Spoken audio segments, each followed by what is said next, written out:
que nos acompanham pela TV Câmara, matérias que deram entrada na noite de hoje. Dispõe sobre a convocação de suplentes para substituir os vereadores que se encontram afastados cautelarmente do exercício do cargo e da outras providências. Vereadora Gláucia Berenice e demais vereadores. Veto total ao projeto de lei 1161/2012, que disciplina a comercialização e consumo de bebidas alcoólicas nos postos de combustíveis do município de Ribeirão Preto. Projeto de lei complementar revoga a lei complementar número 2426, de 22 de outubro de 2010, que autoriza a Prefeitura Municipal de Ribeirão Preto a doar imóvel de sua propriedade no loteamento residencial Greenville ao governo do Estado de São Paulo, objetivando a construção da sede da Superintendência da Polícia Tecnocientífica. Institui o mutirão odontológico de integração Saúde-Escola Moisés como ação permanente no município de Ribeirão Preto. Lido, senhora presidente. Quando que é a sessão extraordinária? Encaminha-se a secretaria para a fase de pauta e, posteriormente, às comissões. O senhor gostaria de falar, vereador? Saber, a sessão extraordinária será quando? Já vamos fazer a convocação. A presidência da Câmara Municipal de Ribeirão Preto, no uso de suas atribuições legais, embasada no Regimento Interno Cameral, Resolução 144/2014, vem nesta data, através do painel eletrônico da Casa, convocar os senhores e senhoras vereadoras para a sessão extraordinária a realizar-se no dia 18 de março de 2016, às 17 horas e 30 minutos. Desculpa, de outubro. 17 de março? 18 de outubro de 2016. Falha minha, escrevi errado. Perdão. No plenário dessa Igreja Casa de Leis, visando deliberar a seguinte matéria: projeto de resolução que dispõe sobre a convocação de suplentes para substituir os vereadores que se encontram afastados cautelarmente no exercício do cargo e da outras providências. Eu peço aos vereadores presentes que se manifestem no painel desta Casa. Dessa forma, estarão automaticamente convocados para a sessão extraordinária. Perdão. Saiu Márcio, desculpa. Perdão, saiu Márcio, eu não sei. Desculpa, muita coisa. Escrevi Márcio, perdeu tudo.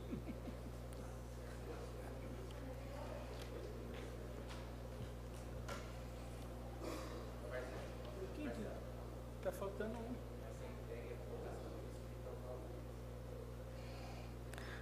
Os demais vereadores que estão ausentes, vereadora Viviane Alexandre e vereador Maurício Gasparini, que está em São Paulo, serão oficialmente convocados amanhã por escrito. Gostaria de abrir agora esse período da nossa sessão para explicações pessoais. Vereadores, se quiserem se inscrever, podem fazê-lo agora. Alguém quer usar a palavra? Vereador Bertinho Scandiuzzi. Agora, quem pediu para falar? Bertinho.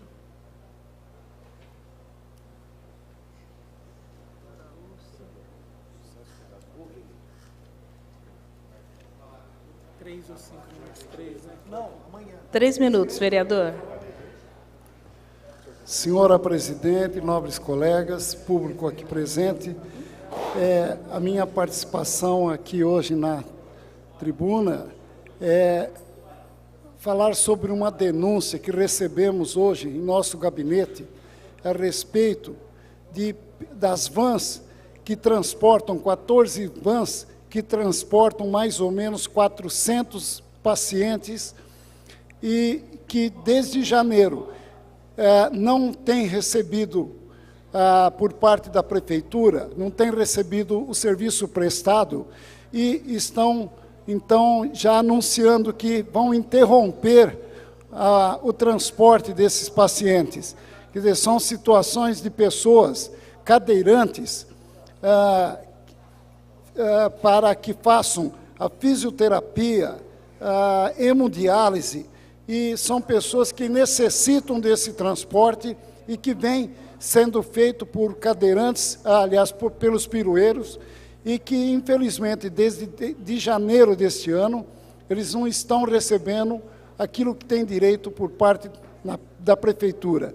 Então, é lamentável uma situação, Ribeirão Preto, deixando a população no abandono, principalmente pessoas que não têm condições, aliás, precisa de uma condição especial para o transporte e, infelizmente, estão sendo ameaçados de serem transportados para continuar cuidando da saúde. E, por entanto, queremos uma explicação por parte da Prefeitura, porque é o mínimo que pode se fazer a uma pessoa que está enfermo e que precisa da atenção através da Secretaria de Saúde. Então, são preocupações que nos traz a essa tribuna a respeito desses pirueiros que nos procuraram e estão ameaçando, quer dizer, vão talvez serem obrigados, porque desde janeiro é que estão fazendo esse transporte por conta própria, pela parte humana que se dedicam a esses pacientes. Portanto, é necessário que a Secretaria da Saúde, a Prefeitura, tome medidas urgentes de acertar com esses proprietários das peruas, das vans, que transportam, então, os cadeirantes para fisioterapia e hemodiálise. É uma denúncia que recebemos em nosso gabinete hoje e é uma preocupação. A Prefeitura precisa tomar uma medida urgente e conversar com esses pirueiros, resolver pelo menos uma parte para que eles continuem mantendo esse trabalho e atendendo essas pessoas que estão muito precisam desse transporte. Obrigado, senhora presidente.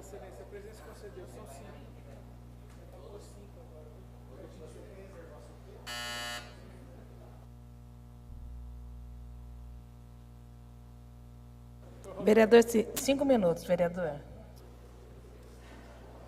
Vereador Bertinho, desculpa.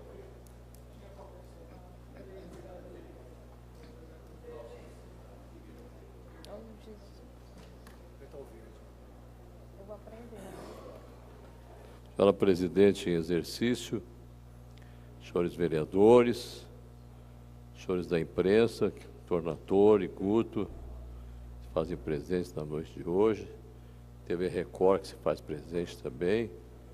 Muito obrigado pela presença de todos. Senhores que vieram até a Câmara assistir a sessão desta noite, senhores telespectadores, hoje, para mim, é um dia de muita saudade.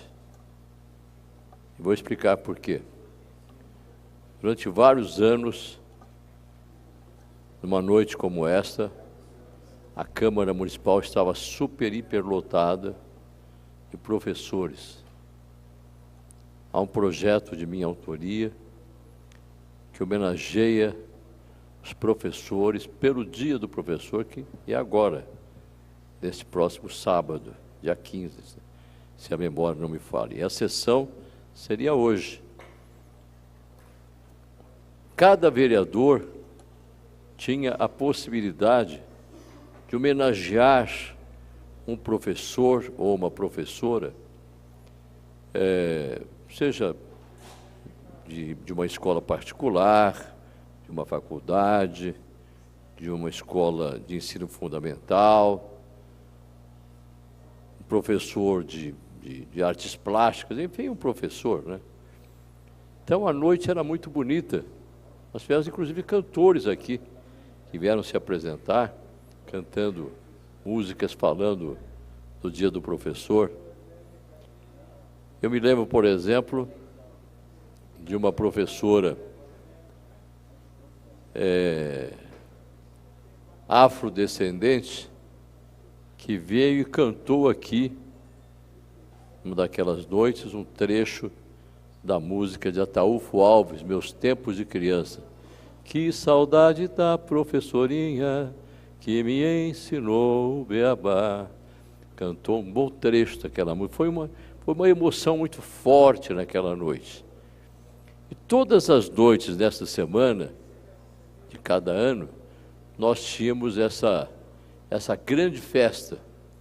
Infelizmente, este ano, devido a tudo aquilo que tem acontecido com a nossa Câmara Municipal, ficou meio fora de eixo, né, de se fazer uma festa como aquela.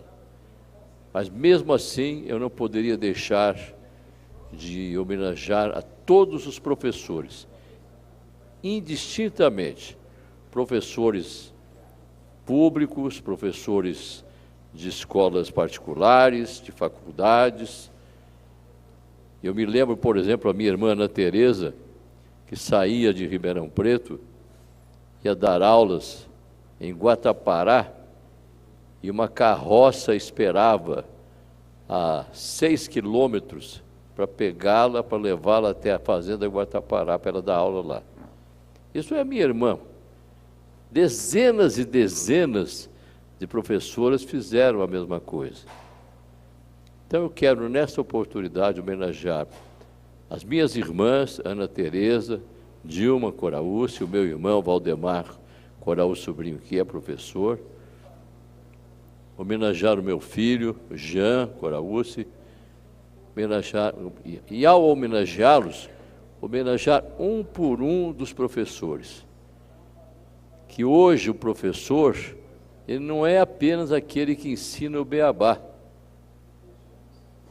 O professor hoje é aquele que ensina aquilo que a família devia ensinar em casa e que deixa para que o professor ensine na escola. Hoje o professor, a professora, além de ensinar, ainda tem que servir de babá para o filho. Babá, ensinar o que o pai e a mãe deixam de ensinar em casa. Quer dizer, quantos salários esses professores deveriam realmente receber? Então, nessa oportunidade, logo depois do dia de Nossa Senhora Aparecida, a padroeira do Brasil, que ela proteja todos os professores e todas as professoras tão sofridas do meu Brasil. Muito obrigado. Vereador Beto Canguçu, por 5 minutos.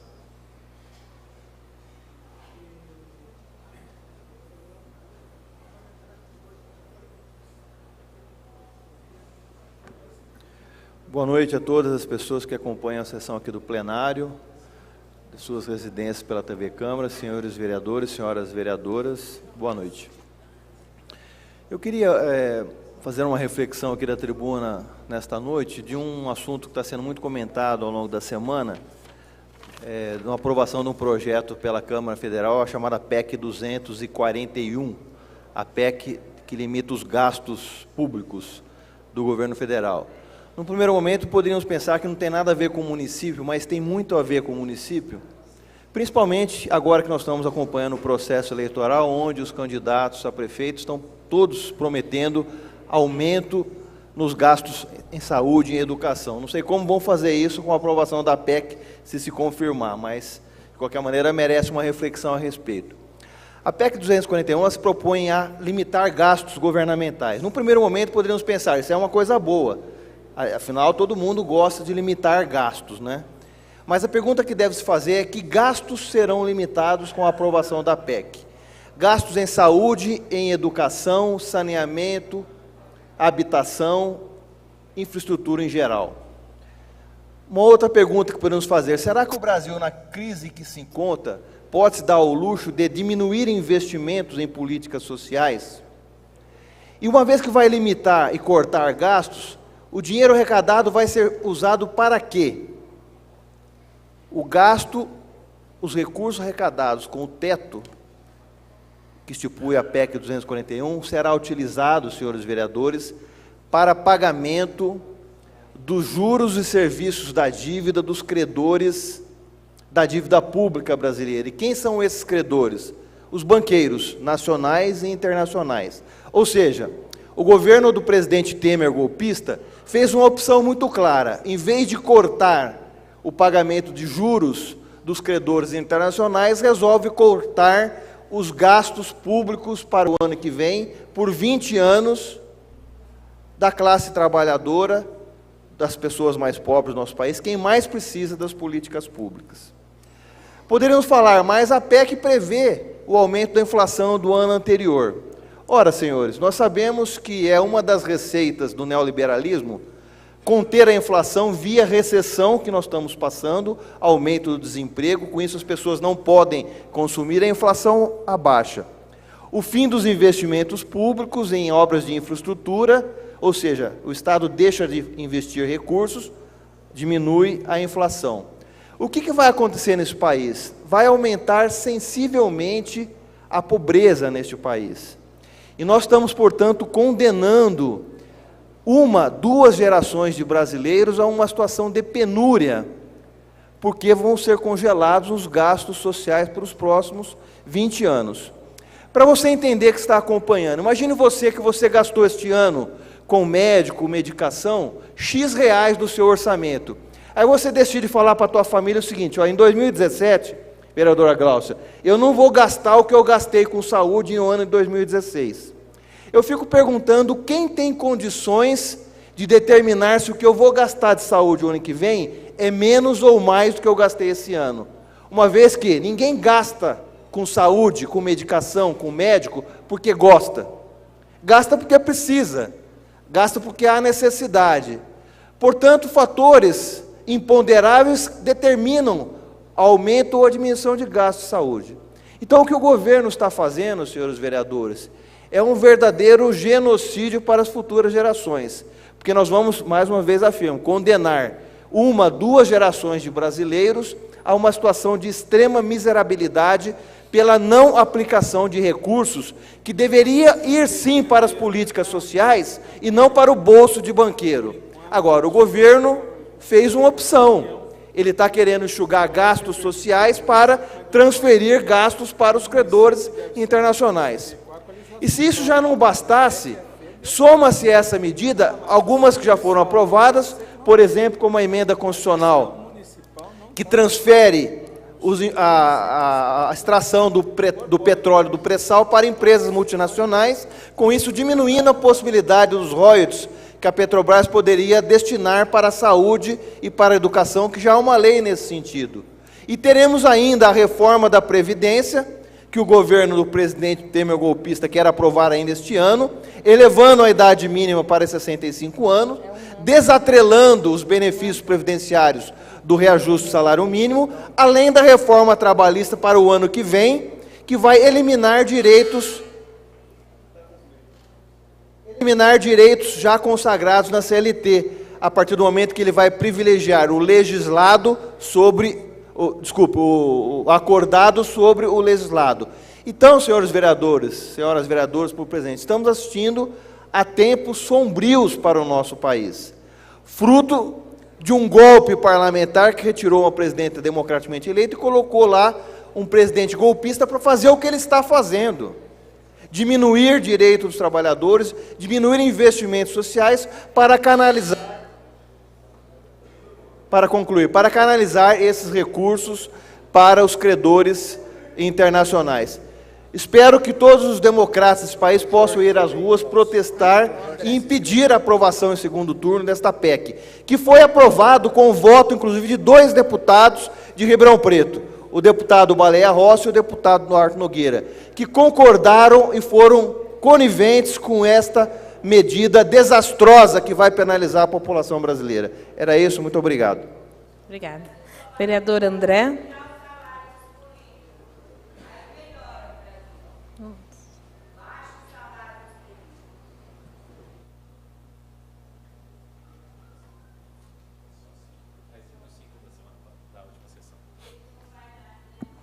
Senhora Presidente Gláucia Berenice, vereadores e vereadoras, público presente que nos acompanha em casa, eu quero retomar, eu estava inscrito na última sessão, aí acabou mudando o andamento, mas eu gostaria de falar ainda sobre a greve no Hospital das Clínicas.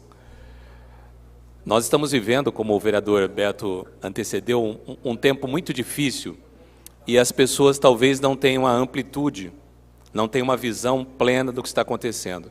Nós tivemos um fato histórico com relação à greve do Hospital das Clínicas. Primeiro, porque todo ano, nos 8 anos que eu estive nessa casa, durante 8 anos os funcionários do HC vinham aqui pedir o apoio da casa, porque eles não conseguiam a reposição salarial.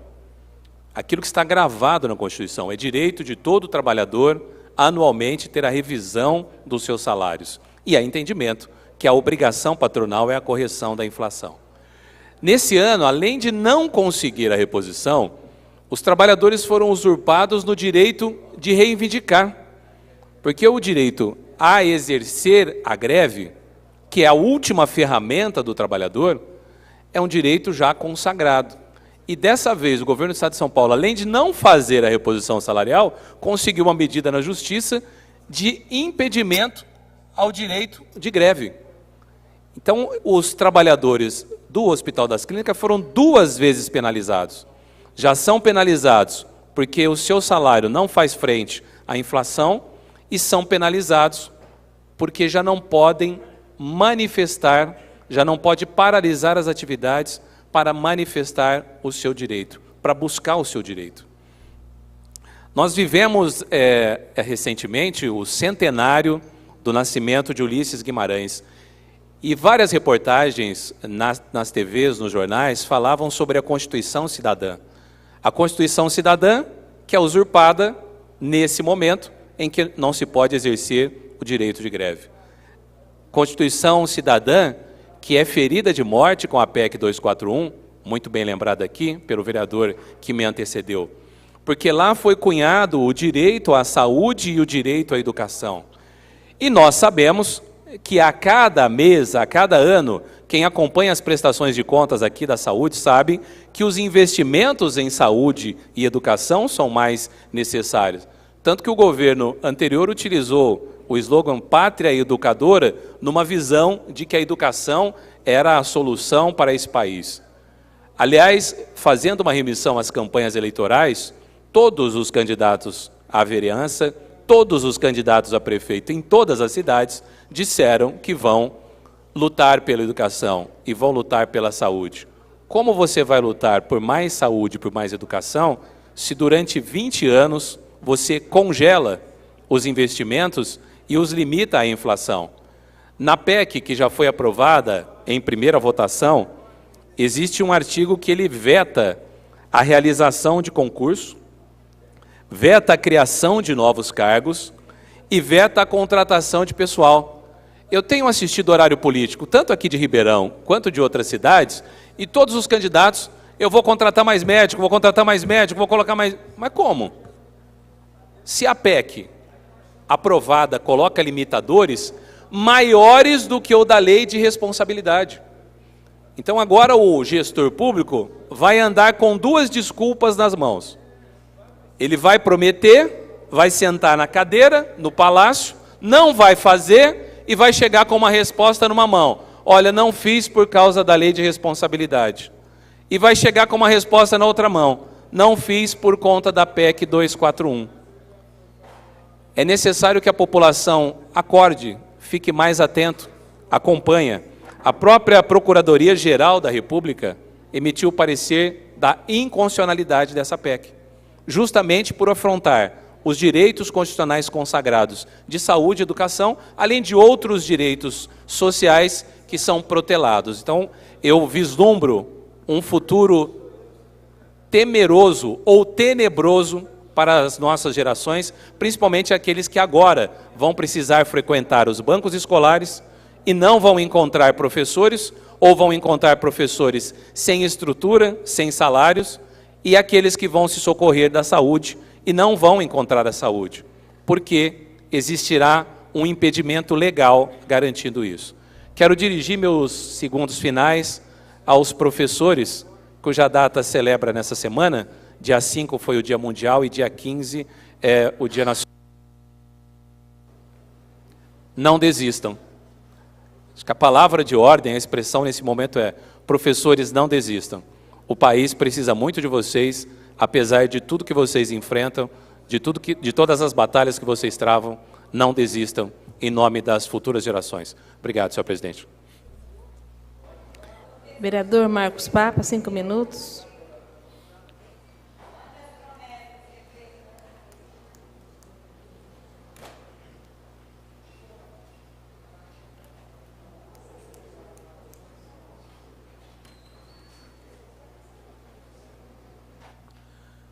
Boa noite, senhora presidente, boa noite, nobres colegas, público presente, imprensa, e notadamente você que acompanha os trabalhos pela TV Câmara.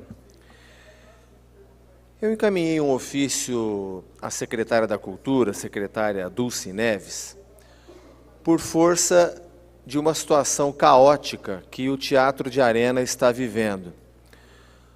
O Teatro de Arena, como todos sabemos, ficou por décadas sendo sucateado, por força de um movimento popular muito consistente, o movimento Pró-Arena, que reuniu mais de 200 artistas e produtores culturais. O teatro foi reformado. O movimento Pró-Arena tinha duas pautas muito simples: a restauração daquele espaço e a criação de uma política pública para a ocupação daquele espaço.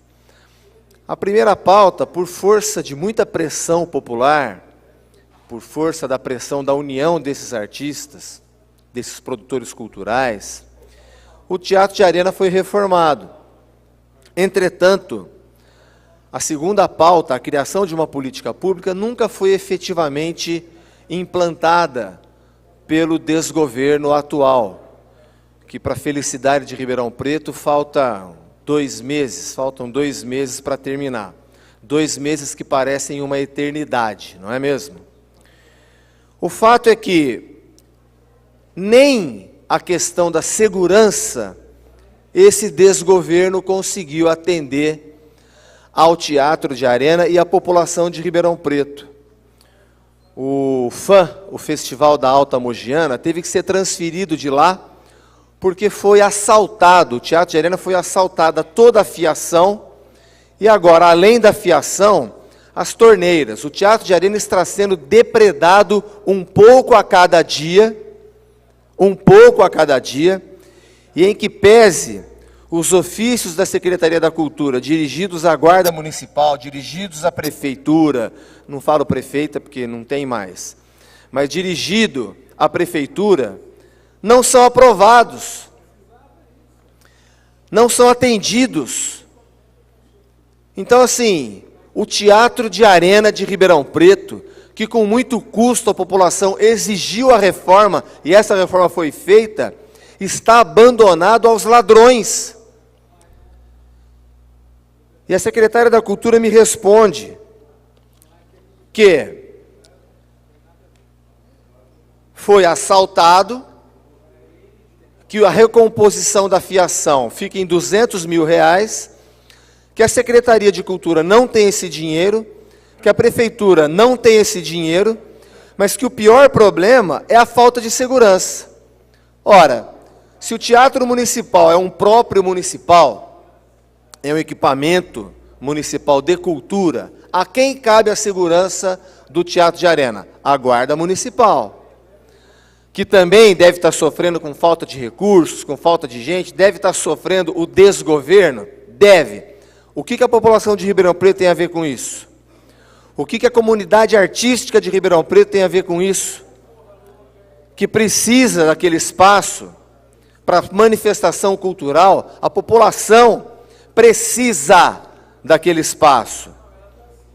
Esse pessoal que ainda acha que cultura é supérfluo, está com a cabeça no século retrasado, porque o século passado terminou agora há pouco. É século retrasado e olhe lá.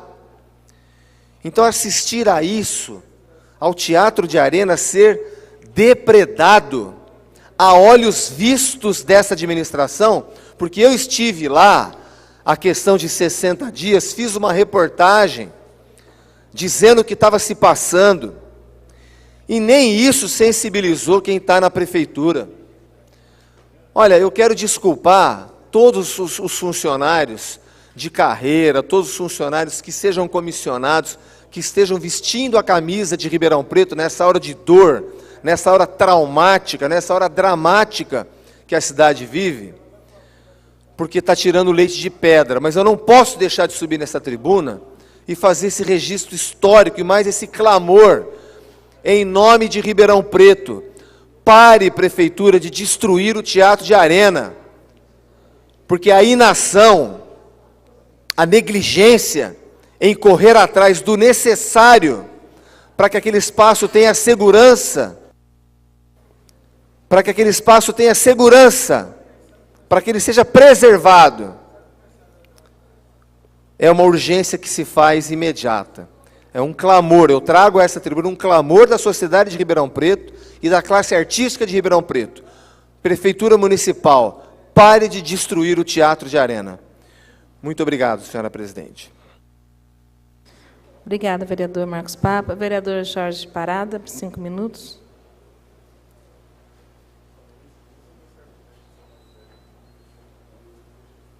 Presidente ou presidenta em exercício, Gláucia Berenice, nobres colegas, distinto público, imprensa,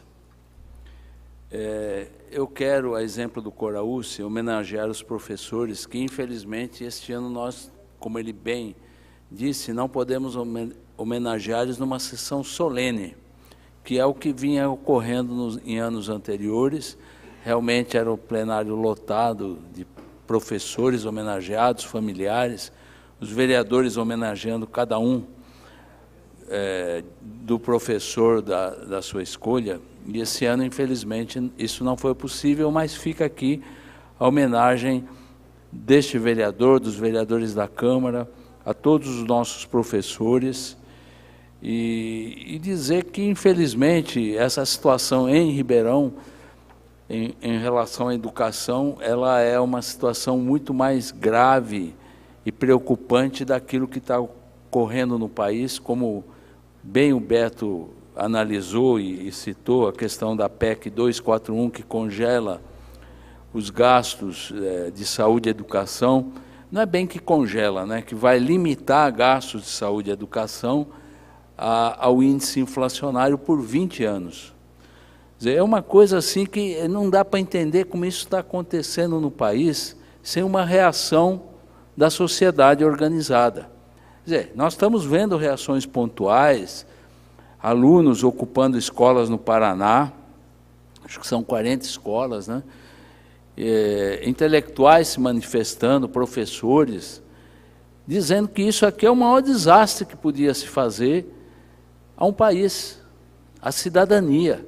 Uma agenda dessa nunca ganharia eleição no Brasil, só através de um golpe que poderia se implantar uma PEC, uma maldade como essa. Veja bem, você congelar saúde e educação, muito bem falou André, como é que você vai contratar professor? Quer dizer, as demandas na sociedade são crescentes, você precisa de mais professor, o professor tem que ter uma carreira. Quer dizer, como é que você vai fazer frente a essas despesas durante 20 anos com esse congelamento do orçamento? Isso é uma coisa que não dá para entender, a sociedade tem que se organizar. Ganhou em primeira votação, ainda tem o segundo turno na Câmara, ainda tem o Senado, dá tempo de você mostrar a esse governo golpista de que isso é muito sacrifício para a população que já está sofrendo sacrifício. Se nós lembrarmos da situação que o país estava quando, no primeiro governo Lula, inflação alta, dívida com a FMI, durante um período tudo isso se solucionou, se aumentou o poder aquisitivo da população, milhões de pessoas saíram da linha da miséria e ascenderam as classes sociais, e infelizmente depois veio uma crise, quer dizer, aquela marolinha que não pegou o Lula, pegou o governo Dilma violentamente. Eu não vou entrar no mérito de questão de erros na economia, isso, mas a verdade é que, quer dizer, a Dilma, por exemplo, ela fez uma proposta, a presidente Dilma, uma proposta de um choque na economia, inclusive com o Levi, que todos sabem, é uma política mais neoliberal, vamos dizer assim. Isso já não era aprovado porque o Congresso não queria aprovar. E hoje o Congresso aprova isso aqui, essa PEC, que é uma maldade. Para vocês terem uma ideia, se essa PEC tivesse sido aprovada 20 anos atrás, Sabe quanto seria hoje o salário mínimo? Sabe quanto, Beto? R$400. Hoje é 880, porque o salário mínimo ele foi reajustado, inclusive, acima da inflação. Quer dizer, o poder aquisitivo do trabalhador aumentou acima da inflação. E o que aconteceu? Naturalmente, o trabalhador começou a ter uma vida melhor, a economia melhorou, com consequência do aumento do salário mínimo, porque o salário mínimo é atrelado a uma série de índices de reajuste. Agora, como é que você vai fazer para reajustar um salário mínimo? Na área da saúde, existe uma declaração que eu vi no vídeo do Drauzio Varela, que é uma pessoa extremamente respeitada na área médica. Aliás, o Drauzio Varela foi meu professor no cursinho lá em São Paulo, no curso objetivo, quando eu fazia cursinho lá. Pessoa fantástica. E ele disse o seguinte: gente, como é que você pode limitar gasto em saúde se os insumos da saúde são em dólar? Quer dizer, você vai comprar uma medicação, você vai comprar um equipamento, você vai fazer um investimento na saúde, é em dólar. Você vai limitar isso aos índices inflacionários? Como é que você vai fazer para sustentar a saúde no país? Teria muito mais a falar sobre isso, mas eu acho que complementei um pouco as falas do André, do Beto, que muito bem se posicionaram contra essa malfadada PEC. Obrigada, vereador.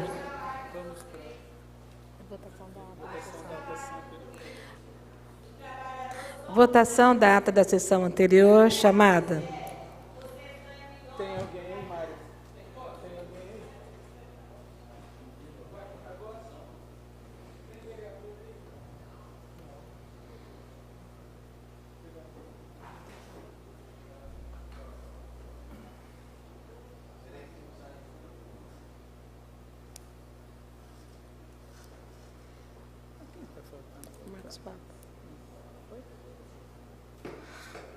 Está encerrada a sessão. Muito obrigada.